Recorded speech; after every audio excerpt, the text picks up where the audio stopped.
Endgame, motherfuckers. Avengers Endgame, that is.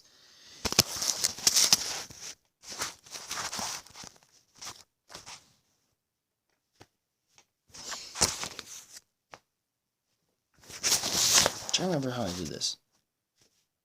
Alright, I think that's better. Alright.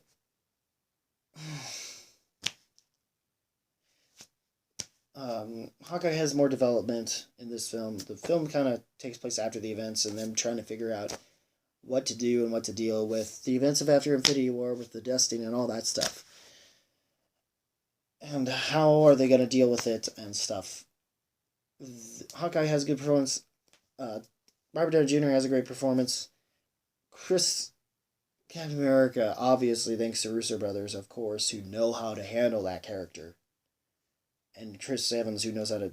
He's played him for so long enough as it is. Knows how to... So many cool moments in this movie. Oh my god. I couldn't properly name all of them. But the thing is, this... Yes, America, fuck yeah. Fuck yeah. Fuck yeah moment. Fuck yeah moment. Best fuck yeah moment. Lots of fuck yeah moments with him. Even some that pay off even when it comes to Age of Ultron. And they kind of do some certain things here and there with the movies. That... And a certain character actually plays a much bigger part in this movie and does a pretty good job with it. And the overall ending experience, without trying to spoil... This is the non-spoiler portion here, so... And it might be super short, because I'm going to have to take a lot of this in. And overall, this film just the experience in of itself. It is, like, we always treat it as an event, and an event it is, and it's full price. Kind of just... This thing rocks. This thing rocks on masterclass levels, man. It really does. I could see people trying to nitpick it, and, you know, everyone says Infinity War is Empire Strikes Back, leaving us to think that maybe Endgame would be that. And to some people it might be, but it does way more than what that Endgame being Return of the Jedi, comparable to Return of the Jedi. I would... No. No, this is far better than that. Far more fan service to it, too. Even though I wouldn't say it's as nearly as through line of story, and this thing lasts 3 hours and it's worth all your time. There's nothing that happens, I think, in this movie, as far as I'm concerned, in this movie. Not really, unless you really want to nitpick at it, these 3 hours breeze by. There's a lot that happens in this movie. It's a lot of movie, just like Infinity War. Even more so, it's a lot of movie. It's a lot of movie. Look at this movie. It's a lot of movie. It's a lot of movie. Whew. But yeah, overall, guys, I like this thing. It rocks. I'm going to get into spoilers in a little bit, but before I do, I wanted to touch on it a little bit one more time. I got use free-for-all prints. You can get these if you are a Patreon at $15 tier. And spoilers time. Okay, we start. I'm sorry, I'm just exhausted from doing this third time or so. But anyway, we start off. Hawkeye, like most of what you've already seen throughout all these trailers and everything, is the first 20 minutes spoiled for you. Basically, if you have seen all of them. I haven't, I've only seen a couple of them. Though they do, one of the trailers does have scenes spread out over the course of the film itself, so, I mean. But nothing that's pops out the most, but you notice it when it happens in the film. But anyway, more so... Yeah, Hawkeye becoming Ronin makes absolute sense the moment you see the scene where, you know, he's having a good time with his family, and when they are all dusted, the only thing we all knew was going to happen that made sense, and it definitely changed the tone. And it was the tone of this movie into what it... And it gets you already prepared for it. And you're already on... Him becoming becoming Ronin, by the time you get to see that scene... Yeah, it's not as good as like a John Wick type of scene, which we're going to eventually get later at the end of next month. Which is going to be fun. I can't wait to see chapter 3, the conclusion with chapter 3, and then some point in the following year or two, we're gonna see how Bill and Ted are, which is sort of a pseudo opposite of what has been happening lately with him. Oh well, nice to go back to your roots, I guess, when it matters. But anyway, before we get to that, but when it comes, we get through a cred scene, and it's some sort of music song that I can't think of from the 80s that kind of makes sense from the tone of everything that's kind of happened from Infinity War and what we just witnessed from what happened with Hawkeye. And and it's also that scene with him as Ronan, I thought was cool and was handled pretty well. So, and especially between him and Black Widow in Japan. So, because they get to a point where they're trying to re-recruit everybody after, well, before we get to that part, they finally try to go after Thanos, literally leaving off from the pre-cred scene from Captain Marvel. Like, they don't even show that scene. Like, the scene you do see that was at the beginning of the first the teaser trailer, it kind of is the beginning of the movie. And the scene where they're coming back from, where basically Captain Marvel comes in and basically rescues Nebula and Iron Man. Iron Man is basically starved to some extent. He's barely eaten much, I guess, since they've been gone. I don't know how long they've been out in space, the two of them. Nebula not having to worry since she's mostly a cyborg at this point. She picks them up basically and finds Tony and them, brings them back to base. And they have a pretty good him and Cap have a heated conversation, and him basically saying that he was saying he was right the whole fucking time, basically. I told you so, motherfuckers. And now I have nothing left to give. Look at me now. Like, I've nothing. And everyone else basically, and for all of that, like, they finally figure out and pinpoint where he's going. Captain Marvel and the rest of them basically go in and work together to basically go to the location of the planet that he's been at, and they lynch his fucking ass. They lynch his ass.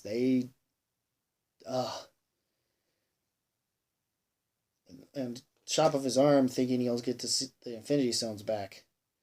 He already thought ahead of time. There's no Infinity Stones left. He destroyed them, and it nearly destroyed him. He's kind of had a burnt side face a little bit, and arm, and yeah, it nearly did him in, and just trying to get rid of the Infinity Stones. And yeah. And he basically gets beheaded. So, like, this is gets to the point where this has gone far more into, like, hard, like, for being PG-13, this is hard enough to be bordering into R-rated. For sure. After those scenes, it's like, dang. And he finally goes up for the head, and after that scene, we basically wind up getting a scene that says 5 years later. The only thing that makes any sense out of this. And blows our freaking minds about it. And the world has basically dealt with this now.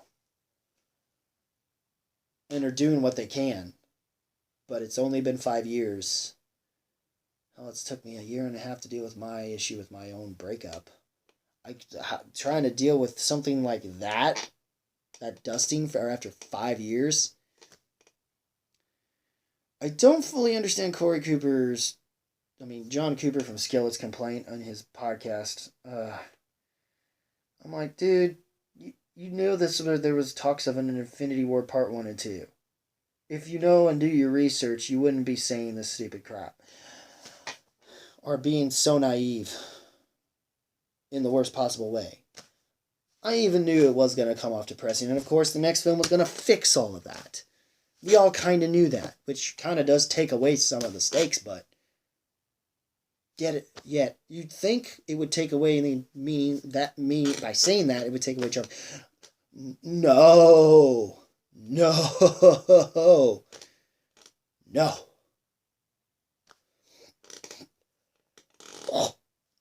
We still get a lot of stuff, man. Oh man. Mm, just we get Ant-Man comes back through the uh, quantum realm thanks to a rat that randomly wound up pushing the right buttons at some point to get him out.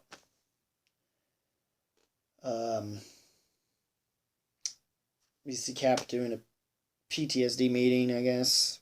One of the Russo brothers makes a cameo appearance. I think one of the comic book creators also makes an appearance in it, but I'm not sure which one. But anyway, a lot of cameos in here too. So you gotta really notice that I've after recently finally seen Double Toasted's spoiler review. I wanted to notice that Howard the Duck made an appearance. Again. Of course. Oh boy. But anyway. And at least these appearances he's had has been better than the movie he had many years ago that George Lucas did. What does that tell you? Oh. Oh. Well, anyway. These just... hold on a second. Anyway. Sorry, I had to catch my breath and gather my thoughts, and I'm not even sure I did the last part right. I may have to do that again. Sorry. Well,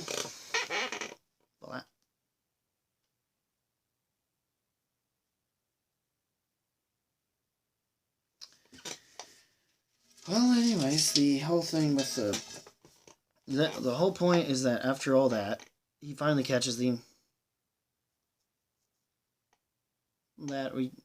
finally figuring out what's been going on with the dusting, blah blah blah blah. Overall, finally meets up with Cap and Black Widow and pretty much tells them what we all found out, and that basically this whole thing's turned into a time heist movie. Because they basically wind up finding out that through the quantum realm they could basically find a way to travel through time. And with all the help of the other Avengers, they all wind up basically going through time to basically to certain points within the MCU timeline, to the point of even fan surfacing us in an almost Back to the Future Part 2-esque kind of a thing. And and of course a lot of things happen in this movie prior to that moment, more so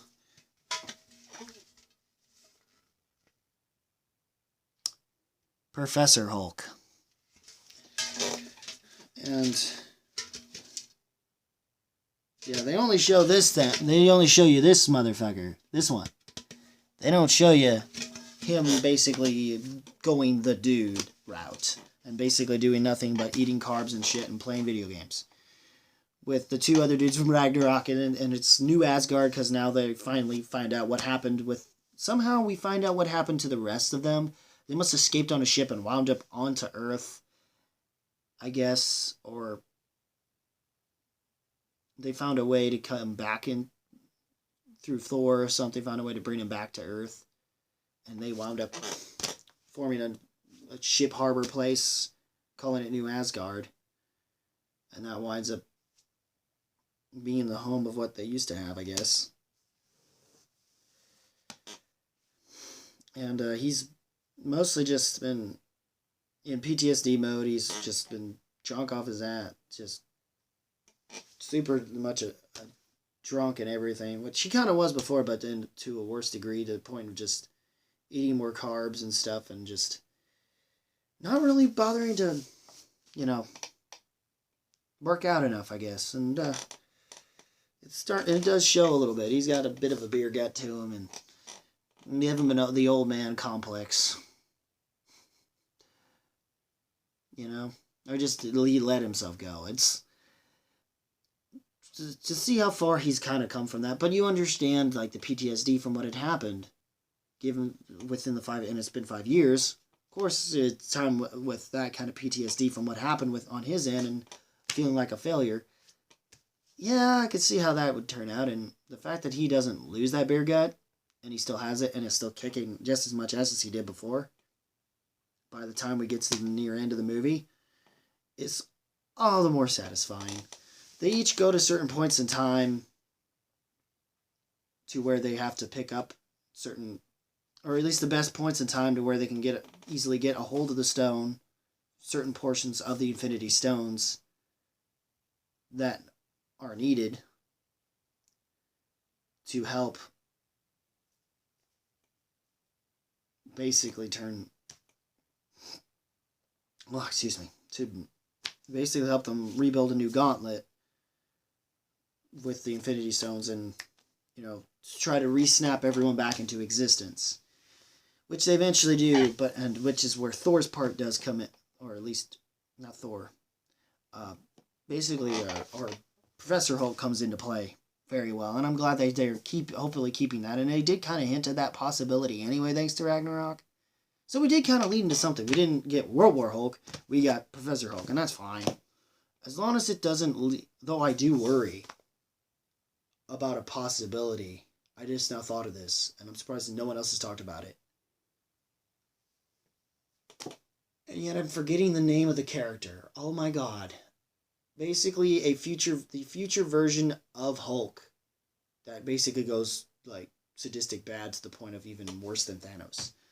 Kinds of stuff. Like they could be hinting at something like that is a possibility. Which would be insane. I'm forgetting his name.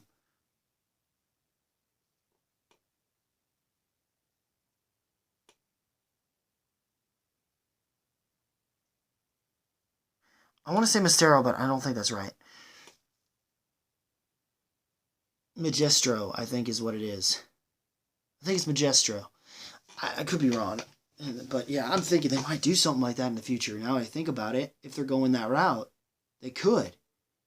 Because it's kind of similar. I mean, Professor Hulk or Banner Hulk kind of a thing could, it could easily lead into that character. That version of that character. Or at least as it's possible. I'm not sure it will happen, but there's a possibility for sure. There's a definite crazy possibility of it. I'm not... But anyway, I just thought of that, and I didn't think about that in the past other times I've taped this. But anyway.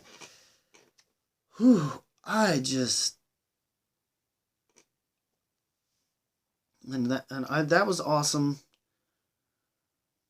Iron Man along with Pepper Potts wound up having a kid after all. But the moment we see her, and the moment we see their bonding, I should have known, but I kind of didn't. But it kind of should have hinted that it was going to happen. But there's so much happening. It's enough that when they get to those moments, it's enough to still hit you hard, even when you see it coming. Even if you do see it coming or not, if you do. And I didn't fully see it coming.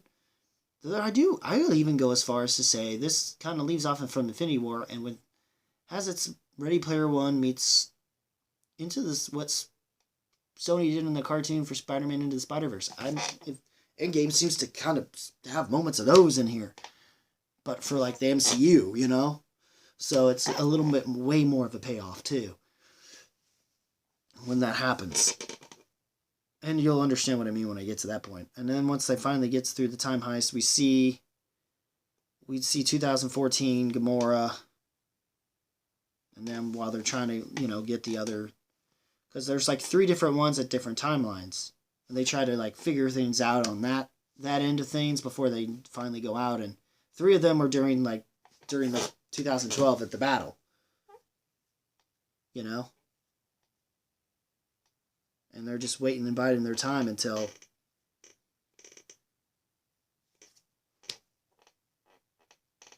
And then we see like certain things we didn't see in the film that were extra added, maybe extra added scenes or something. And those are really good scenes. Those are really, really, really good scenes. Ugh. And the whole America's ass thing was funny. Even Cap's kind of tired of his own bullshit. Oh, that's so funny at this point, and I like it. I like it a lot.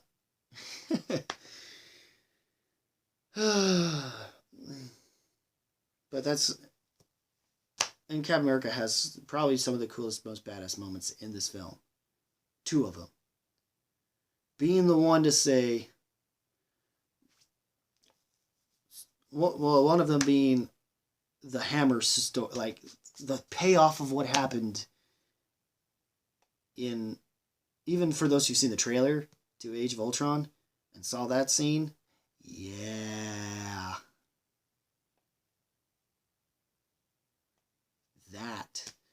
that finally pays off with the hammer, with the whole testing of the hammer, where like Caps gets so close to picking it up, but just by merely a smidge, and finally does. And it's so funny, and it's just so good. So good. Even Thor's like, yes, I knew it! During that battle against Thanos, during their little battle against 2014 Thanos, who's just more ruthless.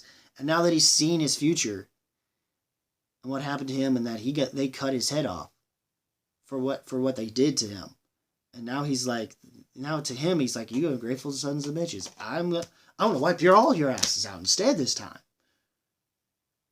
And I'm gonna make a difference. I'm gonna wipe away Earth. I'm gonna just make them subservient to my bullshit. He's just that insane. He's just fucking nuts. And he's that good of a villain. He's already officially become an even better villain than Loki and even Killmonger. Though speaking of Loki, something goes wrong in the 2012 thing. More so or less.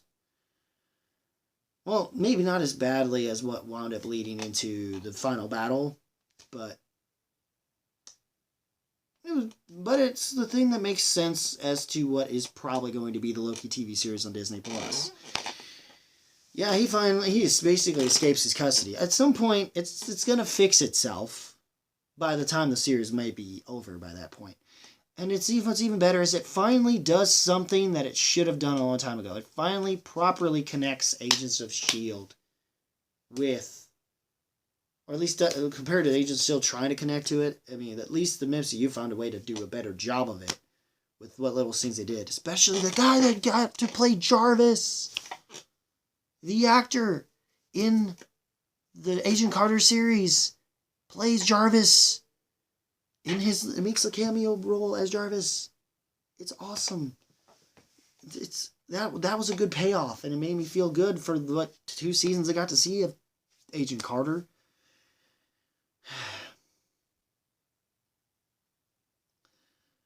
And it sucks. Like, what happened to get the Soul Stone was they found out that they had to basically kill one another. They got to the point where when Black Widow and Ronan, I guess we call him now, finally got there, and yeah, they found out they had to basically go through what Thanos had to go through, and that was a little tough to see, and it was hard to tell who was going to die at that point when it was happening, and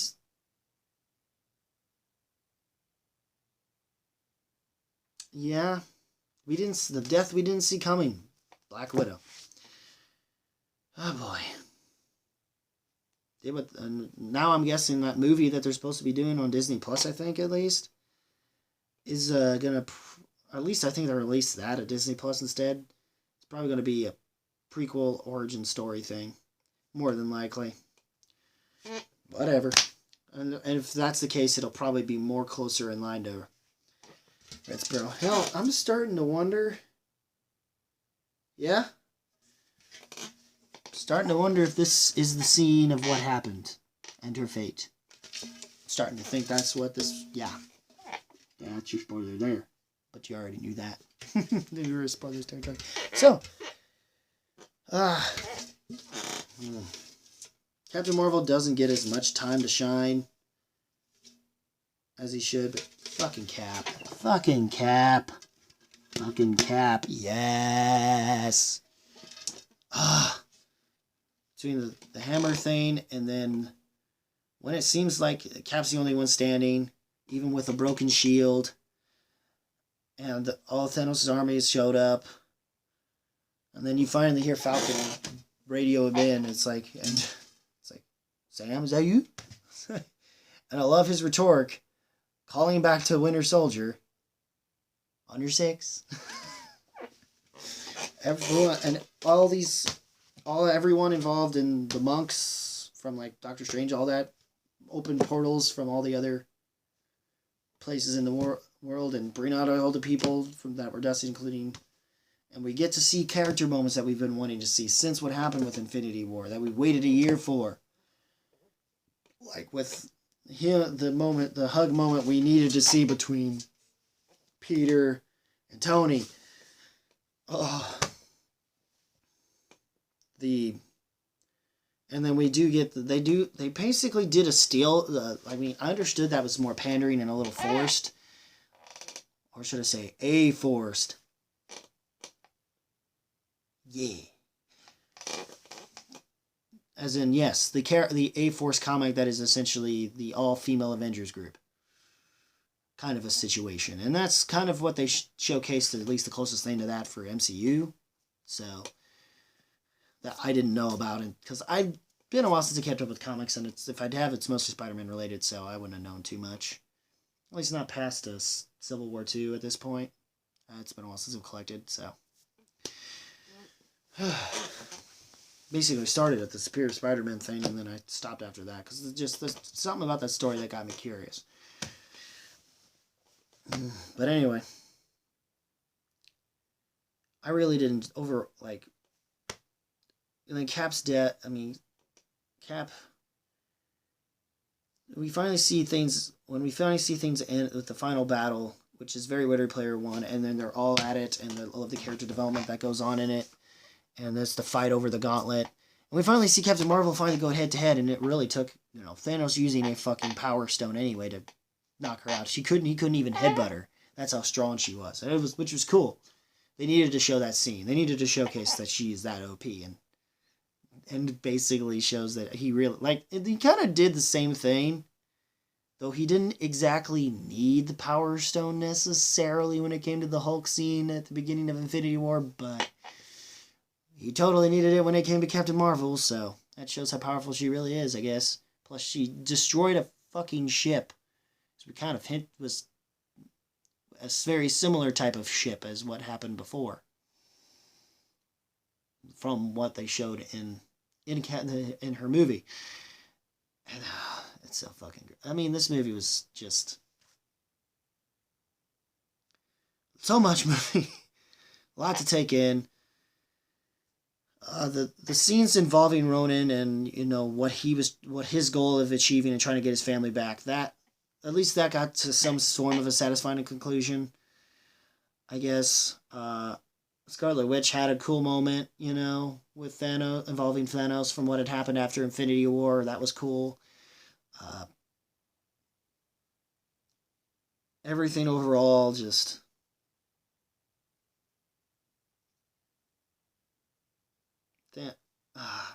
Thanos proves he's definitely much a bad guy, and then he was about to say, I'm inevitable, just like he did when when Thor cut his head off, and when he snaps, he's like, wait. And and of course, that's the thing.